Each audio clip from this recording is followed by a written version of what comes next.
Well, hello ladies and gentlemen, and welcome to Teddington in deepest, darkest southwest London, and we're here at Strawberry Hill Depot. And it's cold. Right, come on guys, let's get out the cold first of all. So we are here at this site where it's the home of the Southern Electric Traction Group, where there is an amazing bit of British Railway history here. Absolutely, and not just you. Well, not me, no, well, we will gloss over that by the starters. Why are we here? We're here to see the last operational VEP number 3417 and the work that the SETG have been doing here for the last 10 years.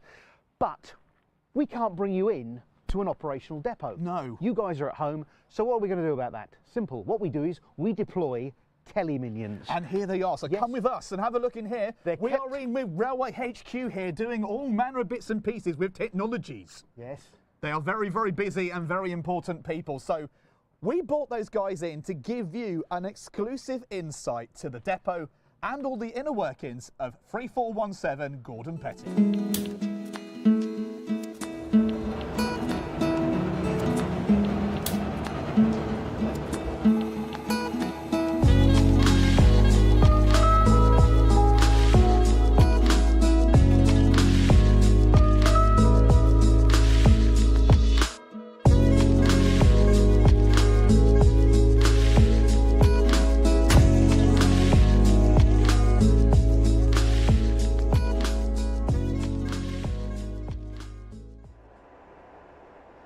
So here we are, ladies and gentlemen. We are in the warm and comfy surroundings of the shed here at Strawberry Hill in southwest London, the home of the Southern Electric Traction Group and the home of 3417. Well, thank you very much for joining us on this very first episode of this particular series, and I'm delighted to say that we are joined by the man of mystery himself. And don't look around. Look, Oh, right, this sorry. is your moment. This is me. So welcome, Steve, to the proceedings Hi, here. everyone. Yep. How are you feeling? How do we end up here? I have no idea. I don't really know where we've really gone from here. But what a great! I mean, this has been a long time in the making, and we're finally here. 10 years to get to here. 10 years. 2024 was a huge year for the group, a huge year for the VEP. Taking it back to Waterloo was unbelievable. You were there, you enjoyed it as well. Unbelievable moment. Being able to give Gordon Pettit himself the first time in nearly 5 years to inspect his train, but to inspect it at London Waterloo was an astonishing achievement, and the group are still slightly in shock and still slightly bemused that we managed it. Don't tell anybody, you know, we winged it, but it was good, you know. And then, of course, being able to go down to the Bluebell Railway in September to attend the Diesel Gala. The Bluebell Railway, I gather congratulations are in order. Thank you very much indeed. 3 awards, no less. Yes, indeed. Well, it was a very, very special and memorable evening for the Bluebell Railway at the weekend, where we managed to scoop 3 awards. 2 for Beachy Head, one being the HRA Steam Locomotive Award and the Steam Railway Readers Award. But it wasn't just Beachy Head that took away some accolades. Pullman Car 54 also managed to take away the Morgan Award for Railway Preservation Rolling Stock, and it's a fantastic achievement for the whole railway and for the dedicated groups that have painstakingly put their blood, sweat and tears into creating these fantastic pieces for the Bluebell Railway, and a magnificent job they've done. It's fantastic. I mean, steam locomotive is not really my thing. You know, if I want to boil water, I just go and use a kettle in the kitchen. But Car 54, I mean, what a piece of work. It's stunning. What a piece of work. To have the amount of ingenuity to create an accessible Pullman carriage, which has been crying out for so many people who haven't had the opportunity to travel on a Pullman, for example, it's a breathtaking piece of engineering. You can talk about the engineering, but you get on that coach and it's like, it may as well have just come out of the factory. It's just fantastic. In fact, I very much doubt it looked that good when it came out of the factory. The attention to detail on it was stunning. We were lucky enough to inspect it middle of last year, when it was still just undergoing completion, and I fell in love with it. I love it. I mean, it's nicer than my flat. I am very biased, by the way, but I have to say it's an incredible piece of work that the guys at the Carriage and Wagon shop have done at Horsted Caves. Oh, absolutely. But Beachy Head as well being just What an amazing project that's been. Kettle. Kettle. Steady. It hasn't got steady now. It hasn't got shoe gear on it. I'm not Steady. interested. No, let's just to say, but a fantastic award for the Bluebell Railway and for everybody involved. A magnificent achievement. It's a wonderful thing to see. However, right, coming back to here, you're probably wondering, what are we doing here? Who are we? And what's the project? I'm wondering who he is. He just wandered in off the street half an hour ago. We are here to have a look at 3417. 3417 is the last complete example of its type, a 4VEP. Get ready for acronyms, folks, there's more coming. If you want to go and make a cup of tea, now's the time. Now is the time to get the glossary out at least. So don't do that, run away. We can always put subtitles on this, ladies and gentlemen, so if that's needed, just write to us and let us know in the comment sections below if you want subtitles, okay? Or us to stop. 3417 was built in 1967. It was one of the first 20 of its type built for the Bournemouth electrification. That particular piece of railway work did away with steam engines on the southern region. These were the new thing in the late 60s. Arrive at just into the early 2000s. These things are on their way out after a 50-year career, a couple of million miles under their belt, and God alone knows how many millions of people carried. This one was named by South West Trains, Gordon Pettit. We named it after Gordon, probably one of the most respected railwaymen of his generation. When it was retired, our chief engineer, Chris Buckland, who sadly can't be here today because there's a pub involved. I'm not bitter, but I want a pint. Chris Buckland selected this unit. It was the best of the first 20 that remained. Chris had it repainted into this colour as delivered. All the details you see, apart from the orange curtains, which are down to Lynn, who you'll meet later, were unveiled at Waterloo January 2002, if memory serves. I can't remember, it was a long time ago. Anyway. I was still at school then. Should be now. Or Borstal. Where was I? Oh yes, Gordon, that's right. Yes. Unveiled at London Waterloo for Gordon and special guests. And from then on, it stopped being just another commuter train. When South West Trains finally decided to get rid of it, again, back to the Bluebell. The Bluebell Railway took this unit on. And as part of that, myself, Chris, and our friend Gwilym Jones volunteered in our idiocy after about 5 pints to look after it in its retirement. Well, that was, where are we, 15 years ago now? Yeah, easily 15 years ago now. Yeah, basically the train is now in better nick than me. That's a bit harsh on yourself there, Steve, come on. No, I was lighter and I had black hair when I started doing this. For a start, I only had one chin. I missed that. Myself, Chris and Gwyl decided it couldn't be allowed just to sit on a viaduct looking pretty. We decided it had to be kept in the condition you see now, which was working, able to work on the main line. All the equipment works, everything is as it should be. We could work a fast Portsmouth train tomorrow with this train if we wanted to.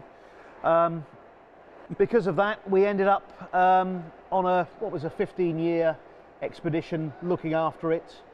In the last 10 years, we've been in this shed thanks to the support of Siemens and South Western Railways, along with the Bluebell Railway and along with many other industry partners, Network Rail, GBRF, too many to name, TBM of Crew, Armstrong Powerhouse, Real-Time Trains, you name it. Everyone has bought into this project, and now here we are with a train that is ready to carry passengers again.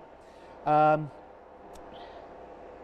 a bad way to spend your days off, I suppose. In terms of what we can offer you here, there's a whole plethora of stuff at this moment in the shed that we can go and investigate. We're going to have a look at a couple of bits and pieces today, aren't we? What you mean is you're going to sit there and you're going to march me around the place? No, come on, it's a collective. Me and Tony are going to have to do the legwork. No, he's fine. It's like at the end of the day, our cameraman, Tony at the back there, he's well educated and well versed to be walking with a camera. Yeah. So don't do him a disservice. He will be fine. He's laughing behind the camera. The smile is the giveaway. It's not a smile, it's a grimace. No, it's definitely a smile. But anyway, we've got lots to show you here. Absolutely. Not just in this episode, but also on the episodes to come. And if you want to find out more about the society and the unit as a whole, just go onto the social media for the Southern Electric Traction Group, whether that will be the website or Facebook or Twitter or Instagram, there's lots of bits and pieces that we can find out about this great unit in particular. Absolutely. So what's next then? So next we're going to come up and we've got a very special guest to start off with. And we decided to go and blow the budget immediately. That's right, we have blown the budget. For our first guest on Full Series, we have none other than Sir Peter Hendy. Peter, thanks very much for joining us. You've been a long-time supporter of the project. Before we go any further, can you give us a brief idea of your career to date and how you came to be involved with the SETG? So I'm really pleased to be doing this because you're right. Actually, 3417 is a shared passion with many other people. I'm very keen, as everybody seems to know, about transport history and railway history. First thing I should say is, so I am the Minister of State for Rail in the Department of Transport for this government, but I'm doing this interview on a personal basis because of my hobbies and interests, not because I'm a government minister. Having said that and got that out of the way, I'm very lucky to have spent almost my entire career doing things that I really love and enjoy, and the transport industry is my passion.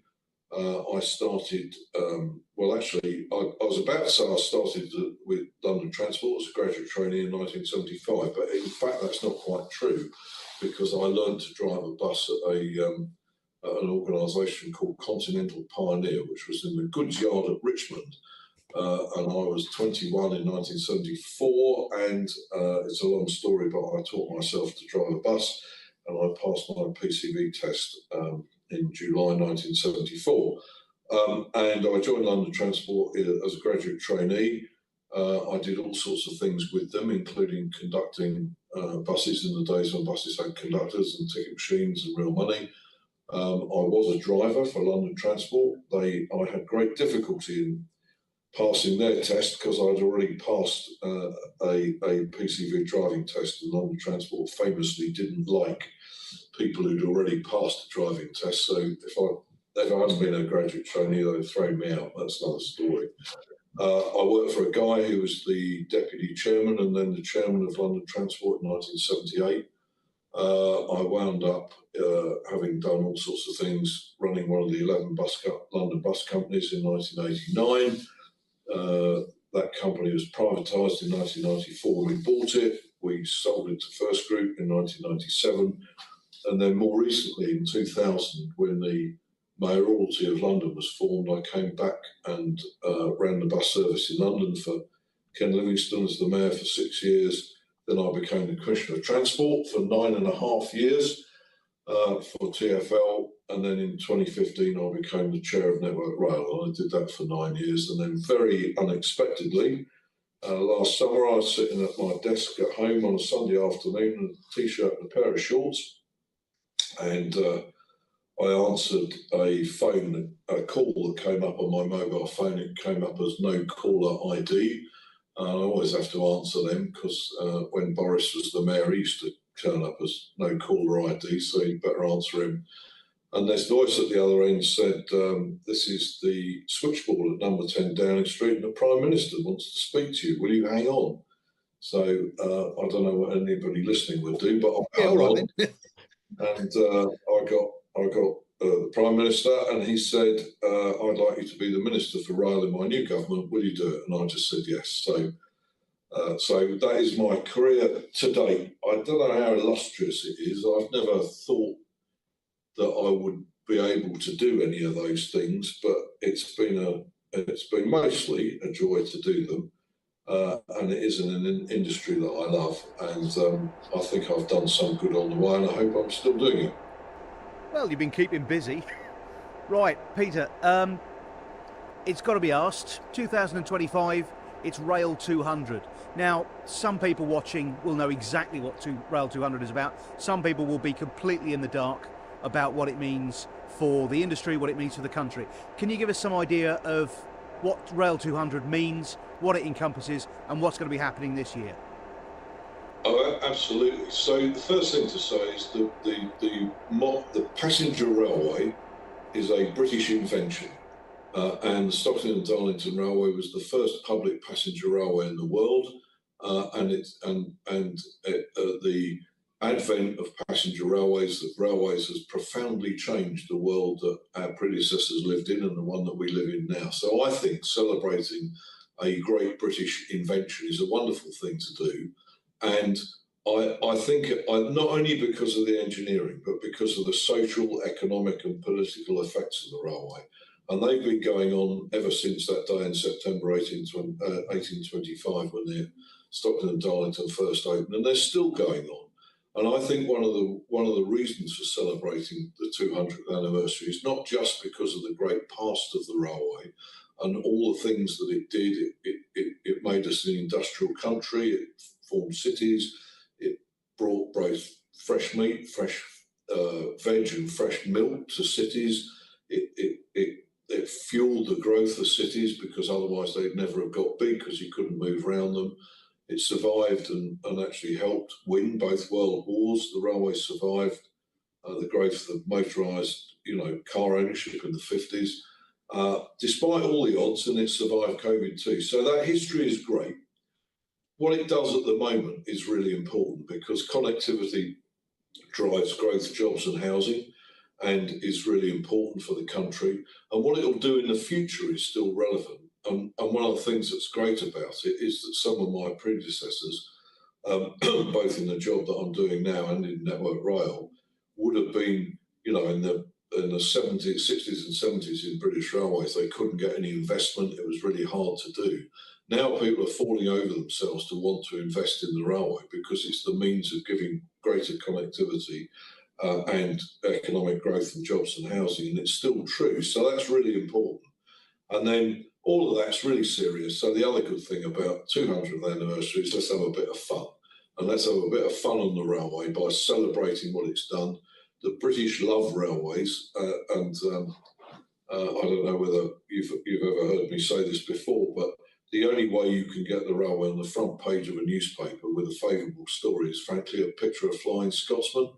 They'll print that and they'll write a nice story. But the British love railways, and they love the memories of what it gives them, what the trains they travel to school in growing up, the trains that they travel, when they first got work and all that sort of stuff, the holidays they went on trains. So all of that is well worth celebrating. And if you roll that all up together into a year of celebration, then why don't we have it? So one of the good things about Railway 200 is the big celebration at Derby. I think it'll be the largest collection of rolling stock brought together for many, many years. And I'm very grateful to all the people there who are putting it together. There's a lot of effort going into it. And of course, I'm really, really pleased to hear that 3417 is going up there as a representative of Southern Region best quality rolling stock, and it'll be much admired. And I hope everybody watching this will take the opportunity of buying tickets to Derby and go and see this great exhibition. Yeah, all right. The cat's already out of the bag on that one, as everybody knows, has seen our social media feed. But yeah, we are going to Derby. We are going to the Great Gathering. We're really looking forward to it. Chris Buckland is tearing his hair out already, which is fun. Let's have a look at the wider scene, Peter. Obviously, we've got specific challenges with 3417, with the SETG fundraising, operations, embracing new technologies. What do you think the wider challenges are for preservation when they're looking to operate in the 21st century, and obviously, in our case, on a 21st century railway? So one of the things that's a big issue today is the relevance of railway preservation and the preservation of railway objects in what's the third decade of the 21st century.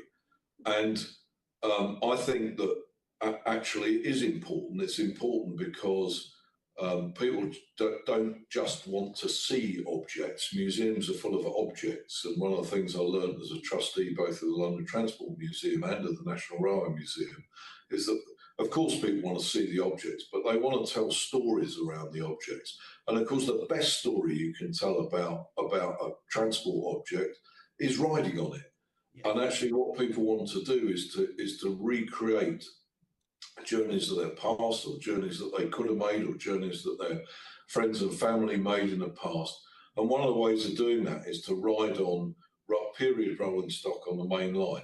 Now, there's obviously a limit to that. We're not going to take 1850 steam locomotives out on the main line every day, but actually getting something like 3417 up to mainline condition, equipping it with all the modern stuff that you need to operate safely on the modern railway is a great thing to do, because that means that you can actually give people a real ride on the real railway on something that otherwise is obsolete and they can't see anymore, and you give people tremendous amounts of enjoyment out of that.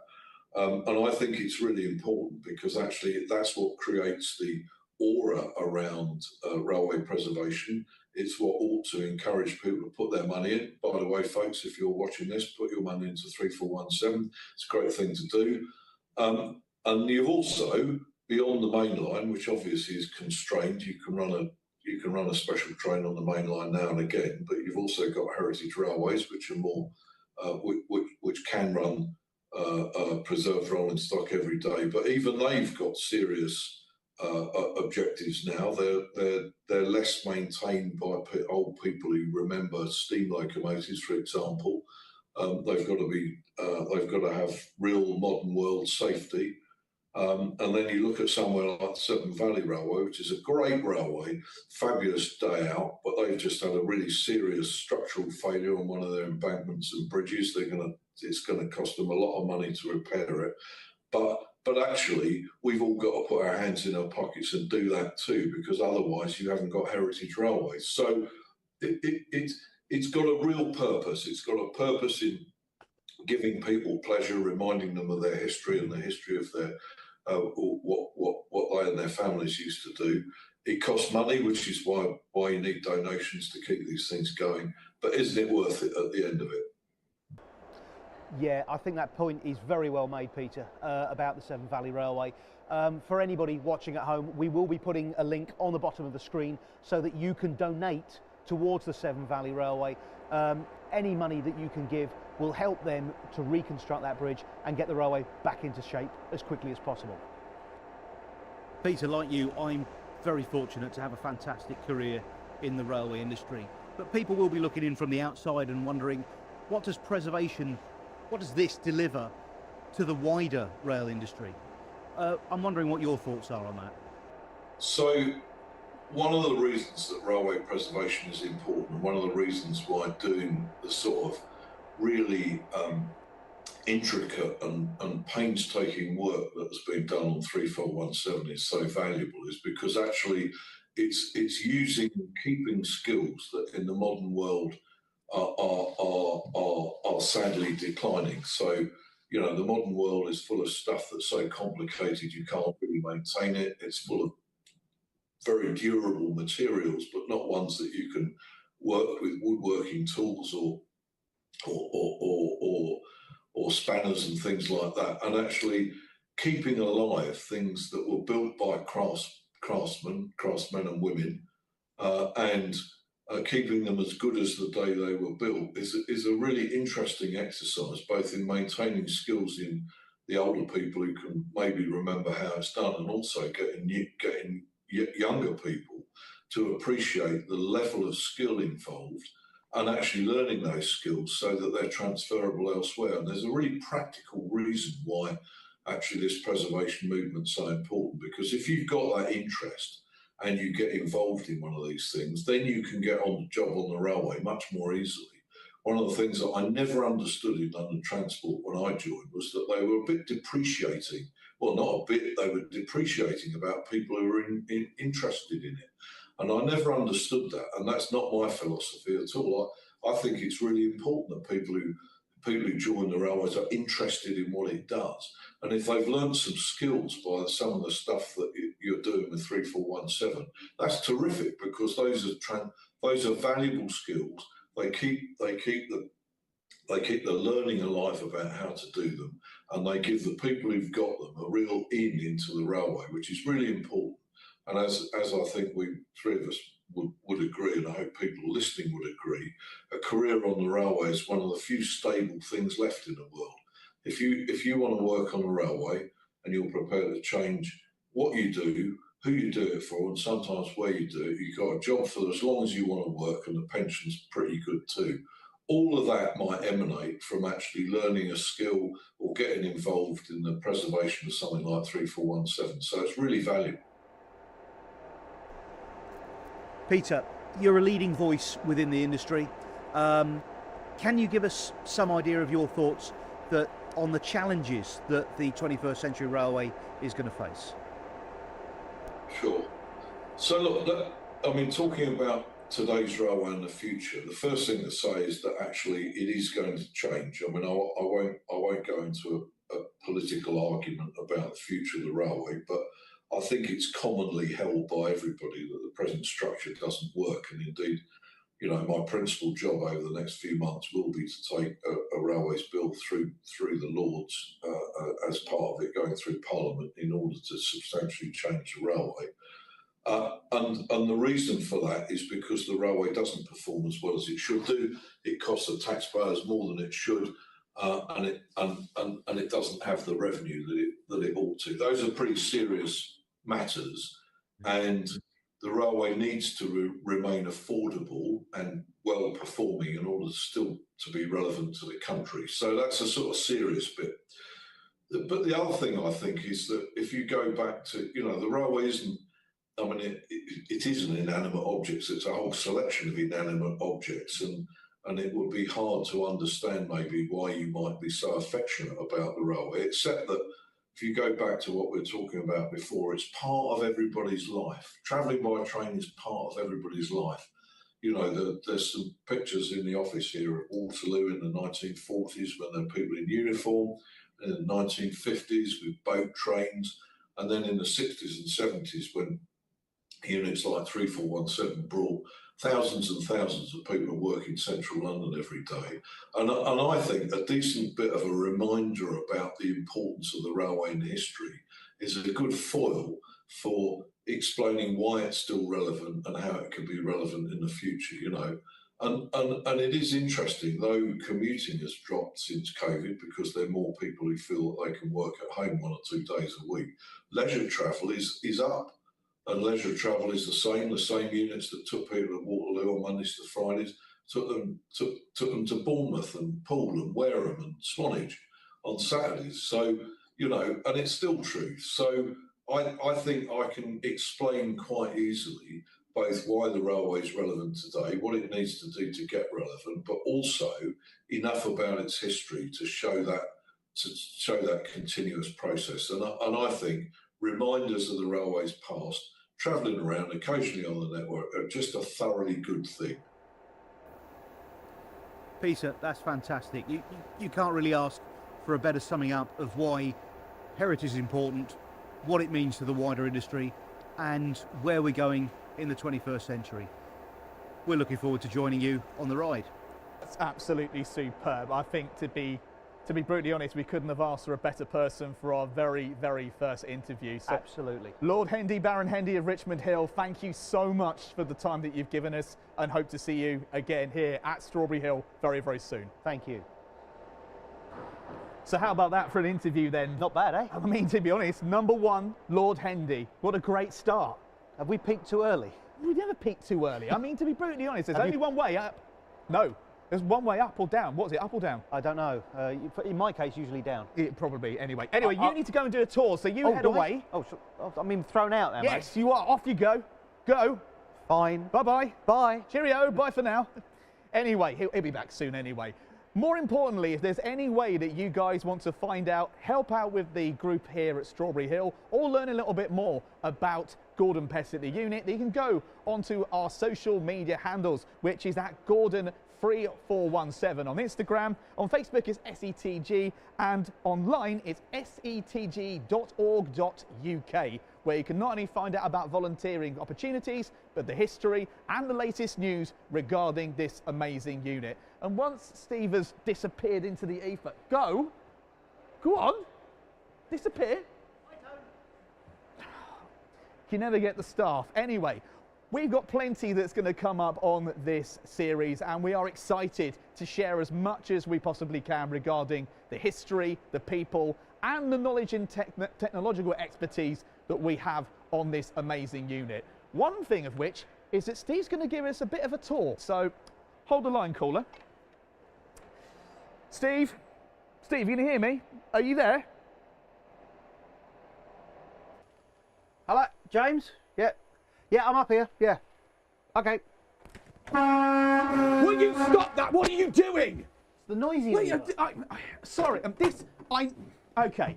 I love this part of the train, okay? Watch him. Sorry. As you can probably tell, we're now in one of the coolest parts, which is actually the train itself. So we've come from the comfy part of the train into the more interesting bit. We're actually standing at the moment in one of the driving trailers of 3417, and as this jolly joker has just done, can't take him anywhere.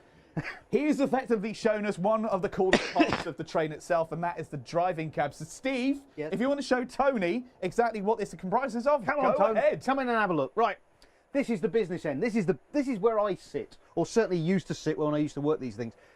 Very, very simple. All the trains I drive these days are digital. This is analog. This is push buttons. This is flick switches. This is noisy levers.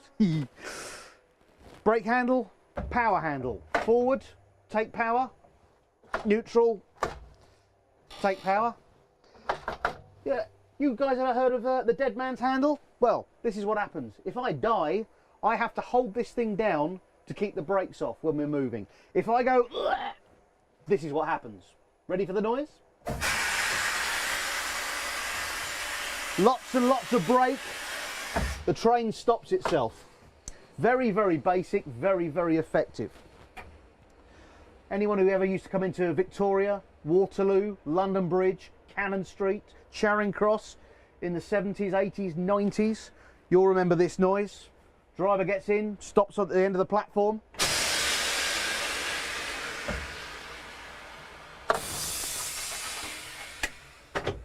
That's your lot. Time for a tea break. This was my world for the first 7 years of my railway career, and I loved it, and I miss it. This is one of the things that keeps me coming back to this project, being able to stand here and drive this for members of the public to enjoy. Jim, where are you? You run off. I'm in here, I'm making space. Here we are. Hello, everybody, again. So Tony's doing an absolutely amazing job with the camera, so I've got to give him a Victoria Cross for what he's trying to achieve. The space in this train is a little bit confined, but this is an absolute snapshot back into the past. We are stepping back into what I remember as a kid as a classic commuter train, and this is the whole point of what this project is all about. Recreating history and recreating a vision of the commuter world that we all took for granted before these trains were withdrawn from service in 2005. And just stepping back into a carriage like this, it just takes you back. It certainly does for me from my days at college. I travelled on these particular trains when I went to and from college as a younger person. And this is what the project is all about, and what Steve and the team and all of us here really want to bring to you guys and take it out into the big wide railway. This particular part of the carriage is my personal bit. And again, Tony, careful with that camera. I'll tell you what, he's doing a great job. He's doing a great job. And this particular scene is something which is one of my personal favourites here on the unit. It's the compartments of first and standard class in this particular part. It's absolutely amazing, isn't it, Steve? It's not bad. It's taken an awful lot of effort to get them to this condition. When we took this unit on from the Bluebell Railway 15 years ago now. Has it been that long? Oh, yeah. Wow. Like I oh said, my word. I had black hair when we started this. And more of it. And I was at uni as well. I was there, couldn't even get my hands on the I forgot, you've only just passed puberty, haven't you? I'd forgotten that. Don't even start. Again, Tony, make a note of this. Make a note of this. But anyway, come, let's move quickly onwards into the other part. So this is, you're looking at 15 years worth of work. Be very careful here, Tone. Let me pull that door to for you. Here's a noise you might like. No, it didn't close properly, never mind. No, it's because there's a cable hanging out of it. There we go. That was a favourite compartment for those who knew back in the day. This takes me back as a kid. This was one of my. This was my opportunity to be, and there's another one which is at the other end of this unit, which is right beside the driving cab, and that is where most of the memories come back from being on these particular kinds of trains, because my dad was a driver and drove these in his mainline career, and one of the memories I had was trying to nab one of these, especially if my dad was driving the particular train, because my dad would be in the cab just at the other side of the wall and I'd be in here. Fantastic. And that's a memory which I feel very fondly of and take back, and it invokes so much just being in this particular environment. And just even sitting here is enough to transport me back to 2003, 2004. You've got mugged in memory lane, haven't you? I have, and that's it. And it's even great to not see it in its fully furnished, trimmed best. And this is the real behind-the-scenes work which goes on here at Strawberry Hill to show this is really a project ongoing, isn't it? This is by no means perfect. This is not ready for service. This is work ongoing. I love this. This is like Challenge Annika. This is for Tony. How you getting on there, Tony? You all right? I feel very sorry for Tony. He's doing a sterling job. He does deserve a Guinness at the end of the day. Several Guinnesses. The producer's watching, Tony. We're on your side, mate. We go through here. Now we're in the motor coach. You listen to that under the floor. That's the compressor running. The unit's alive. The lights are on. It is good to go. We keep saying this. We'd do a fast Pompey with this thing tomorrow if we could. At the moment, Lynn is working on restoring trim. Even now you can see this is a hangover from water damage when the train was in store, open storage in the rain, getting cold, getting wet. You see these little spots of rust and what have you. This seat tray will come out. It'll be cleaned back, stripped back. Nitro Moors get all the adhesive off it. Then we'll strip the paint back with a wire brush, repaint it, refit it, good to go. Probably about 2 days work to do that. 2 days work for me, probably about a day's work or 6 hours from somebody who knows what they're doing. Some of these seats have been refurbished. Lynn and Lynn's mum Maggie, bless her, who's no longer with us. Lynn and Maggie did a phenomenal amount of work to get this thing back into service. They learned skills that were taken for granted back in the day on BR workshops across the southern region, across the country. What we're looking at now are skills that are being relearned and nurtured. It's a big deal. Peter Hendy mentioned earlier that preservation is holding on to skills that would otherwise be lost. We've already got 2 railway apprentices who have joined the SETG, and as well as their apprentice, they're learning how to maintain these older series rolling stock. They're learning skills that otherwise they wouldn't have to have in the modern railway. Now we get to the shiny, noisy, sparky bits. Hello. Good God! he caught up with us. Gets everywhere. There we go. If you pull that door just this way a little bit, there we go. That's something you don't often see. 15 amp fuse, 60 amp fuse, 100 amp fuse. Oh, you bumped the antenna there, Tony. You all right? There you go. In. Lovely. Don't get any closer than that, please, James.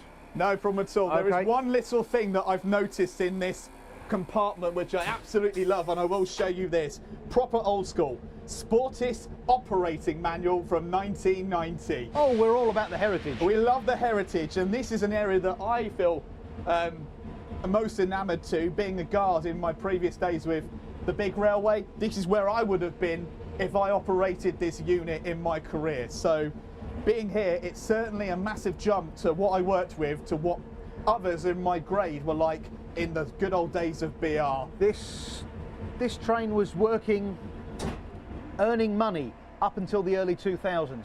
Look at the railway now, 25 years later. The step change has been almost unimaginable. It's so unimaginable, I can't say unimaginable. That's how unimaginable it is. Steve, we've got something to do. I'm a driver, it's a big word. Steve, we've got our next guest. We need to go and see them and have a chat with them. We do. We need to go back downstairs. So without further ado, we'll be back very shortly. Yeah. Come on, Tone. Come on, let's go. Right.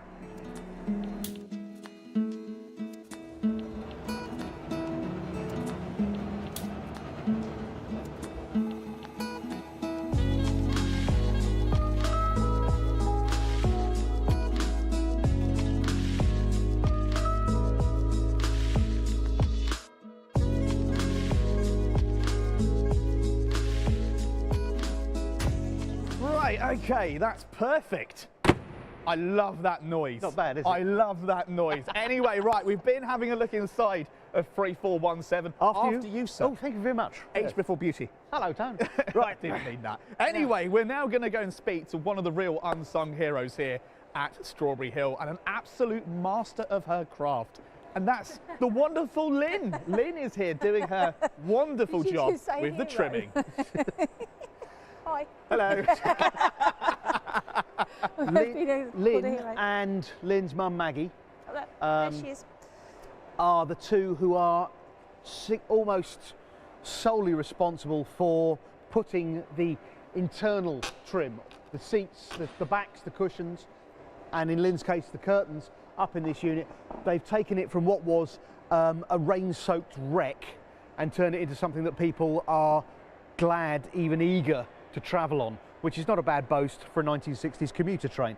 As James will attest, when we took the unit to the Bluebell last year, I think most people were very, very, very impressed and very keen to ride on it. They were. Yeah, absolutely. Absolutely. And it's all down to Lynn. All of it. Well, and Maggie. Yeah. All right. So what are you doing at the moment?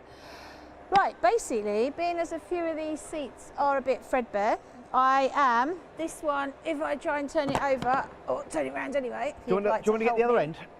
Oh, sorry, I'm just pushing things off here. This one is all a bit, Oh, as you God, can nearly my fingers. That's I know, never good. yeah. Careful. yeah, all a bit gone there and a pretty threadbare. So is this water damage? yeah, water damage and basically moths, and because I always open them up and I find lots of dead moths and things in there. Yeah. Okay. So the ones that you guys have been sitting on down the bottom, Yep. I made this. Well, it's a three-seater like this one, so I made that. Oh, so that one we were sitting on is Yeah. going to go back into the train? It's going to go back in the train. Okay. Oh, what, like when we finish tonight or tomorrow? Yeah, not tonight. Maybe, Oh, okay. maybe tomorrow. Oh, are we planning points? We might. Please be, say yeah, we're planning points. So yeah, so basically, what I try and do is once I take this off, I've got all the foam in here. I try and recycle as much as possible. So I'll take all this off, then I shall show you on one I've recently prepared. I will then, as this comes off the back, so basically once I've taken the whole thing off, I try and keep it in one piece. So I can then basically undo this, if I can do it, undo it, and then I'll take the foam out and I try and keep everything. So I'll try and keep that. I'll try and keep the calico. I've got a roll of calico to do in the wardrobe there. And I'll just try and keep it all. And then I will, basically over the back of here, I've got, at the moment I'm doing contract work or helping the East Anglia Museum. So they've given me a roll of Jaffa cake.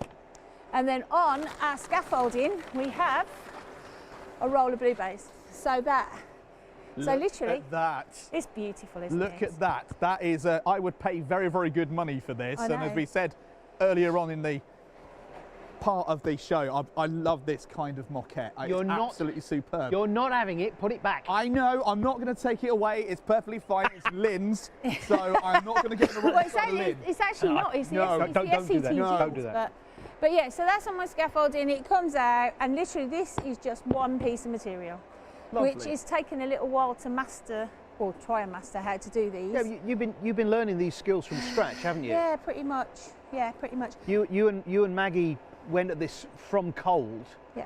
And you've learnt skills. I think as we set up on the train, you guys are learning skills that are almost lost to the modern railway. Yeah. I know the Bluebell Railway has their own trim shop, Yeah, where they absolutely. do work similar to this, but working on these seats is a very particular skill. It is a particular skill, and I mean, I can definitely see the craft and the dedication. You mentioned the trimming shop team at the Bluebell Railway, Steve Bigg and his team at Yeah. Horsted Canes do incredible They do work the with most. what they do. And the fact that you and yourself and Maggie, when she was involved in this, the quality of work is absolutely second to none. But when you're not doing this out of interest, what other projects have you been doing behind the scenes? You've been to other bits of Somebody told me, and a little birdie's been saying to me, not the person in the earpiece, by the way, has said that you've been doing glasses cases. Is that correct? Yeah, I have. I'll go and grab it. Hold on. Right, so in here, come all the way around the. So that's a draft whelp that's ready to go. That's our little. We've got our moth. Tony's met the moth. I've met the moth. Yep. So literally, I've just been playing around with things. So I started making some slippers. So that's a base of slippers. This is based on Bucky's flip-flops. And then I tried making a slipper, which worked all right. I'm just going to finish it off. But these are the glasses cases. Look at these. Make sure you go into to the logo. That's absolutely superb.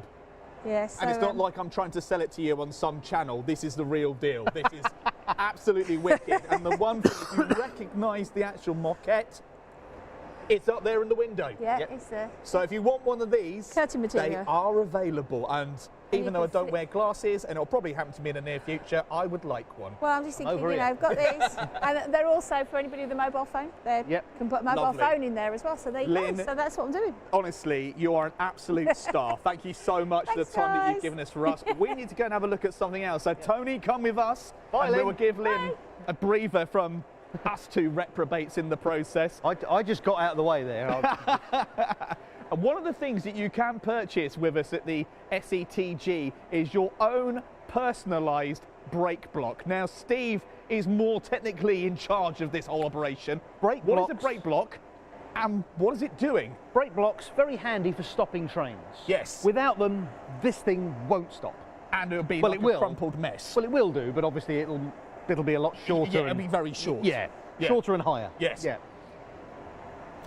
What we came up with the idea of we're going to have to use and replace these huge lumps of metal. Good God, that weighs a ton.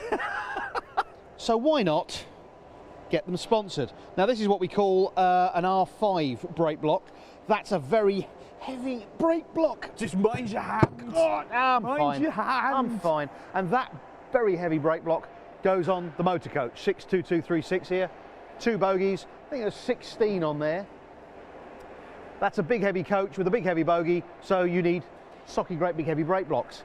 The trailers, 1, 2, 3, those other coaches have slightly smaller brake blocks, but you can still sponsor them. So at the moment, we are. Good God, that's heavy. I know. Be careful. Oh, my word. I think I might have just jogged that one, but so I'll get told off in a minute. We're using this laser engraver to put a logo on there, and then what we do is, if somebody chooses to sponsor a brake block, there we go. That's a nice shot. Look at that young fit man holding that socky great big lump of metal. Can I put it down now? Yeah, you can definitely put it down Lord. there. So more importantly, how does the general public and people watching our episode today, how do they get one? Very simple. What you do is you go onto our website, setg.org.uk/store. You'll see a breakdown of all the goodies, all the SETG themed goodies that you can have. And one of it says brake blocks. £49.99 to you. It's like QVC this, isn't it? £49.99. You get your name on there, you get a certificate, and when we need to fit the block, we don't just do it willy-nilly. As Lynn said just a little while ago, we try not to waste money, we try not to waste materials. So we're not going to take brake blocks on and off unless we need to, but you will be in a queue, your brake block will go onto the train, it will carry your name, and you'll be supporting the project in a very, very meaningful and solid way, basically making that thing stop. And seeing as I'm sat at the front of it when I want it to stop, I'm very grateful. And that's it. I mean, we're at the woodworking station here. Unfortunately, Rich Salmon from the Bluebell Railway had to go home, but Richard has brought a wealth of experience from his work at the Bluebell Railway on their carriage and wagon department, and brought it here and shared it with us.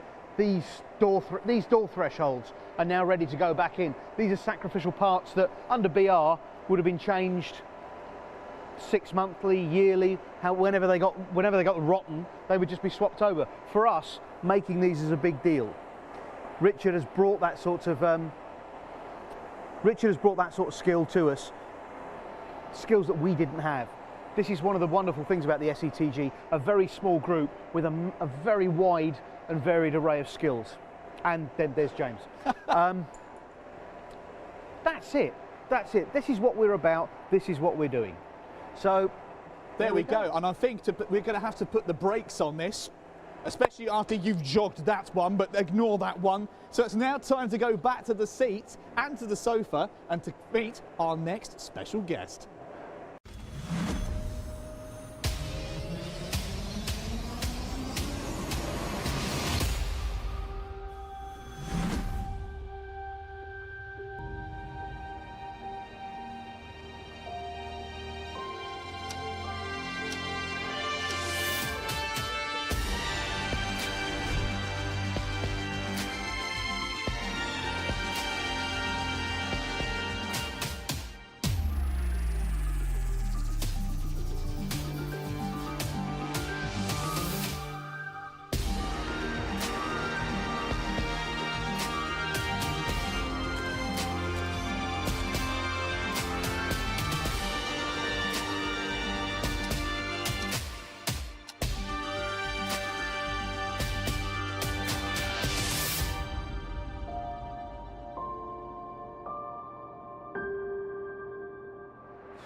Are you all right after that?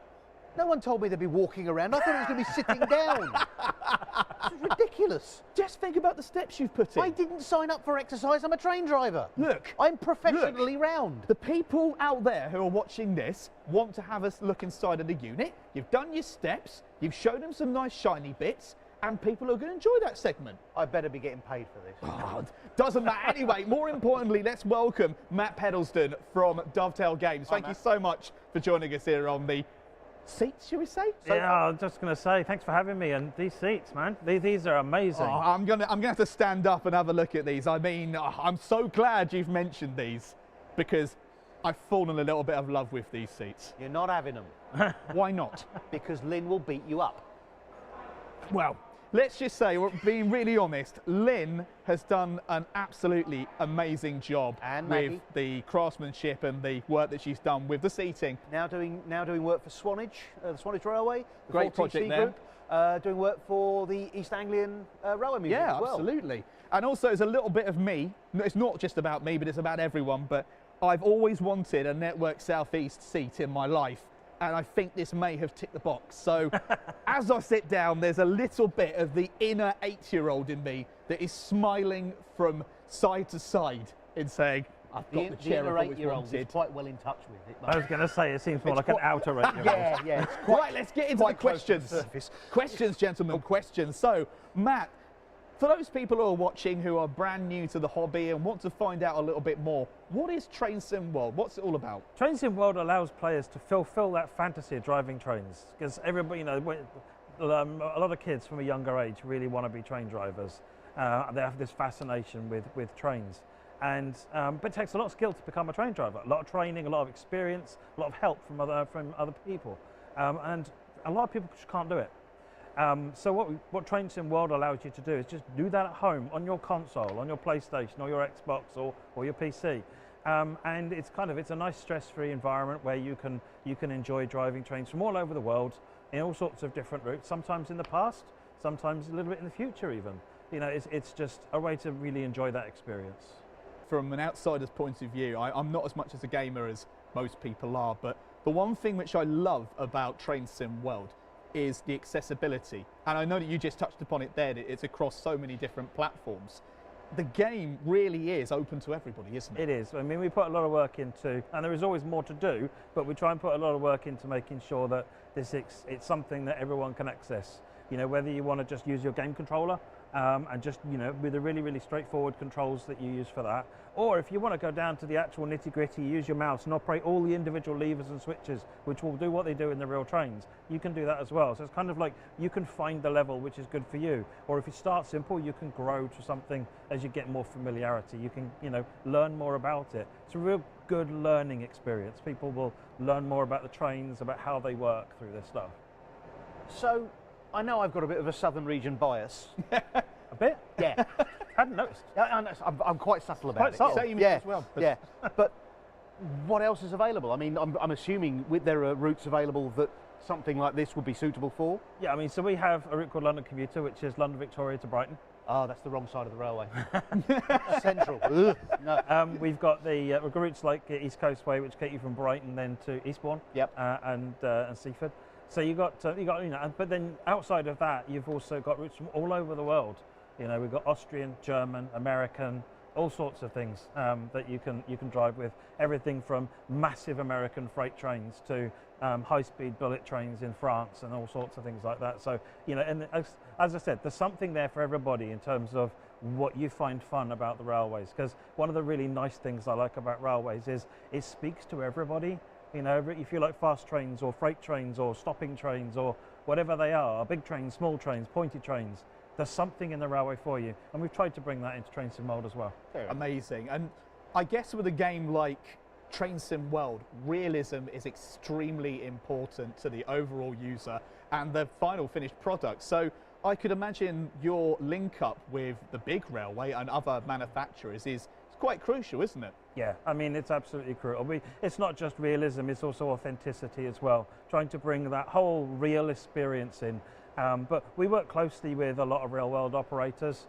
You know, not that long ago, we went to Los Angeles and we were able to do some, you know, attaching microphones all over the exteriors of the trains, putting them on the interiors of trains, inside the engines a bit, and then capturing all, you know, multiple sound sources while they then drive the train up and down the line for us.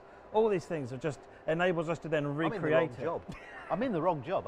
I'm liking it. It. Is totally. We can put I don't your get to go on CV these in, trips. Steve. Oh, you don't get to go on No, these I don't trips? get to go. Oh, on in these that case then. Apparently, people who know what they're doing have to do those trips, and that's not me. You're doing so well. You had them sold. I'm an executive producer. There are other people that know what they're doing. Right, and they are brilliant at what they do. So yeah, they'll go and tell you all these things. We've got other parts of the team that will find the manuals for the trains, like detailed the specs that the engineers on the Gordon Pettit will be using. Where it's you know, like how do the electronics work, how do the pneumatics work, and we'll recreate all of that in the game as well. So you get all of these emergent behaviours. Do that all digitally? It's all done digitally, yeah. We have a system called Simulgraph, which is quite industry leading, which allows us to sort of mimic or recreate how the train works. Not just the effect of push accelerator train go, but then all of the detail of how it goes, how that then feeds. All of the sounds come from that as well. So if a valve is spitting away, then that's not just a sound playing in the background. There is actually a simulation of that air system and what it's trying to do. You know, there's an immense, and every individual vehicle's got this going on as well. You know, I thought I was going to buy a PlayStation 5 earlier. Yes. I'm definitely getting it now. I will openly vouch that playing a PS5, actually we talked about it a little bit earlier on, I'm amazed that we've gone from such a stage where it used to be a PC desktop-based game to now being readily accessible on an open access console. It's one of the main things we wanted to try and solve, really, because simulations past is very much one of being very niche, being very inaccessible, being unfriendly, and being focused on the super detail. And that's great to a point, but actually there's a lot of other people who want to enjoy those things as well. So one of the main drivers behind building Train Sim World was how can we get this out to a wider audience without losing what's been happened in the past in terms of authenticity, but how can we actually get that out? And part of that was, we'll get it on consoles, make it work on a controller. You want to drive a train on a controller, aren't you going to lose all that functionality? No, we found a way to make it all work fully detailed in the controller. It's amazing. I mean, it's absolutely fantastic. What has been the most craziest setup that you have seen in terms of somebody who's created something to look like a cab or work like a cab? Tell us, like, have you got an example of that? Oh, there's the Oyster Bay Museum in Long Island. They set up a mock-up of one of the M7 trains, their cabs, and then they've wired that into Train Sim World. So that visitors to the museum can go and actually sit in what is an M7 cab, which is one of their, you know, their commuter trains, and you can operate the controls and drive the train on our Long Island simulation that we built, and it's incredibly authentic. But there's other people out there that are building just home kits, and that's an extreme. Yeah. You know, not everyone has the space, the time, the money for that sort of thing. There are other people out there that are just making stuff up, you know, with bits. You only need a £5 Raspberry Pi Pico and some electronics, and you can start making your own cabs. You know, it's just mad how far technology's gone. It frightens me in a way how much you can do nowadays. I mean, I was just lucky to try and play Microsoft Train Simulator in 98 with Flying Scotsman on the Settle in Carlisle. My next question, leading it back to 3417, how does Train Sim World sit in the world of preservation, and how do you see Train Sim World fitting into preservation as well? Oh God, so many different ways. So, I mean, my background, I used to run a busy website called UK Train Sim a long time ago. And through running that over more than a decade, I've seen people go from being in high school to getting a fascination with trains to getting a career in the railways. And once you have a career in the railways, a lot of people in the railways are passionate about railways. They tend to find themselves doing stuff in their spare time on the preserved railways. So there is a path, you know. No idea. Not a clue. Not a clue. Yeah. No. So No. there is a path that, you know, that happens not uncommonly. You know, that's in the number of people that I've met on our forums, you know, a long time ago. I see them now, and they've been train drivers, and it's because of the way that how they learned from other people in the community. Yeah. But also, we're getting people, I think, more interested in how it is to operate trains and how it is to operate older trains. So we've got simulations of the old Class 101 DMU and Class 47s, and a company called Just Trains recently released a Class 87 simulation. And these things are fascinating to drive. And actually, one of the most common bits of feedback I get from people that aren't really familiar with train simulation in general is they'll sit at the controls, and they don't really have any idea of how much is going on in the cab of a train. Literally think it's push lever, you know. And actually, all of that concentration, all of that work, there's so many things going on that you've got to monitor, and inside and outside of the cab. And it gives them a really good appreciation, actually. Oh, I've got a bit more respect now for it. Wow, they're really skilled people. You know, so that helps people, actually. And then again, when they go to the preserved railways, they're picking that up. So the last thing is, we work with preserved railways. Yeah. Because obviously, if we're making a Class 101 or a Class 47, we need sounds. Yeah. You know, so we've worked with West Somerset, we've worked with Bluebell, we've worked with Great Central, a number of these fantastic railways. Go visit them, and Quite right.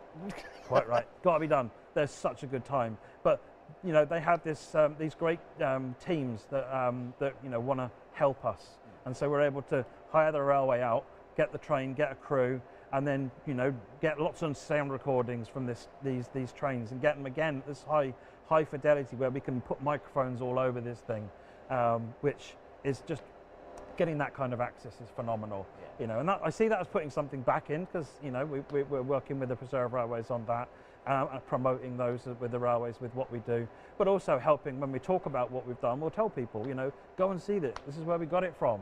The sounds you're hearing are from this particular loco. The 8F that we did was from the Great Central Railway, for example. So there's all sorts of linkage back to it, and a lot of what we do in those respects just wouldn't be possible without what's going on in preservation. No, very true. And I will do a big shout out to a friend of ours in Richard Armstrong with his work that he does. I mean, Absolutely. It's amazing what he's achieved, and a big thumbs up to you and everything that you do. You are an absolute wizard when it comes to the Totally agree. bits and Yeah. pieces that you create. Richard's I think amazing. one last question to Yeah. end off what's been a fantastic interview and a catch up with yourself, Matt, is when are you modelling, Gordon? And when is it going to come out? Oh, you've got me. That wasn't a setup. I had nothing to do with that. I'm not believing you. No, I'm not buying this. No plans at the moment, but you know what? I've kind of fallen in love today. Yeah. You know, I think if you get the opportunity, if any of you are lucky enough to get the opportunity to see this thing, this train out on the rails at Bluebell or somewhere, do. It is captivating, and I would love to make that in the game. I really would.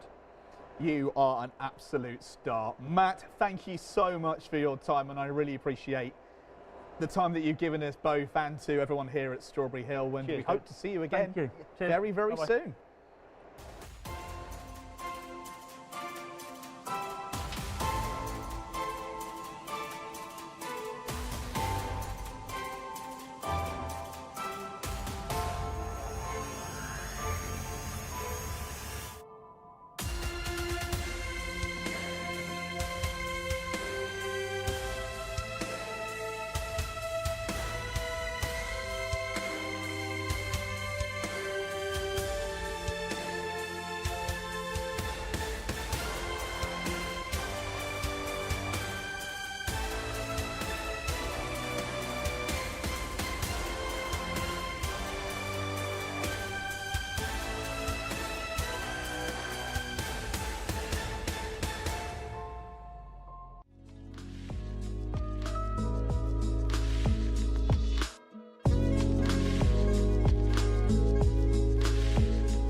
Okay, I'm knackered now. Can we go home?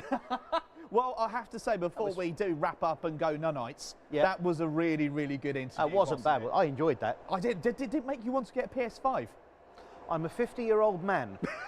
Of course I want a PlayStation 5. Exactly. Of course I do. So if anybody's stupid. out there watching this and has a PS5 or 2 to donate, yes, please. Yeah. Yes, please. Right. Okay. Over to you. Wrappy up time. Social media.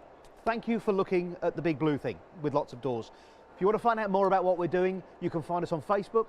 You can find us on Twitter at Gordon3417. You can find us on the web, setg.org.uk. If you want to donate £5, the price of a pint to this thing, you're more than welcome to do so. You can find the Bluebell Railways page on 3417 as well. And also the Severn Valley Railway, folks, don't forget them. They're really hard up against it at the moment. They could do with a leg up. If you've got £5 to throw around, it's a pint of beer, chuck it to them, they'd appreciate it. That means a very, very important heritage railway will be back up and running sooner rather than later.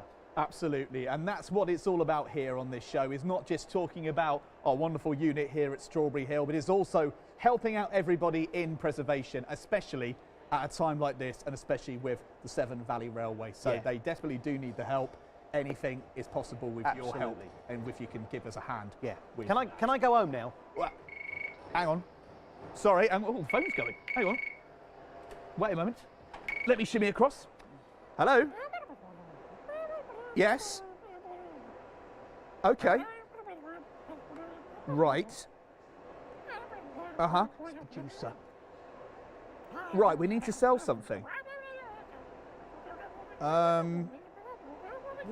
Sell that. No, yeah, we'll find something to sell. Don't worry. Yeah, that's fine. Yeah, wait. We might have a plan. Let us call you back, okay? Yeah, okay. Let me go and speak to Steve. All right. Okay. Yeah, no worries. Right. Okay. Bye. Yep. Right. Did you get that? Something about selling something. Yes. We can sell Buckland. No, I don't think he'd appreciate that. Ah, come on. There's I a don't big, think he'd appreciate that at all. there's a We big can't market sell for the pensioners that CME. sound like Bruce Forsyth. Come on, we can make a can't fortune. sell the CME. Right, For a start. okay. And that's got a mind of its own. Just ignore that. So Tony, he's cheap. no. You can't sell Tony. Well, You cannot. No, he's worth more than £100. Right. What can we sell? What can we actually? it's a 1.5 ton traction motor. No. Oh, come on. Come on. No, this piece of British railway history, imagine how many people will be interested in this. This is a leviathan of... All right. Just look at it. All right. Right. Do you think this is a good idea, yes or no? Right. Okay, go on then.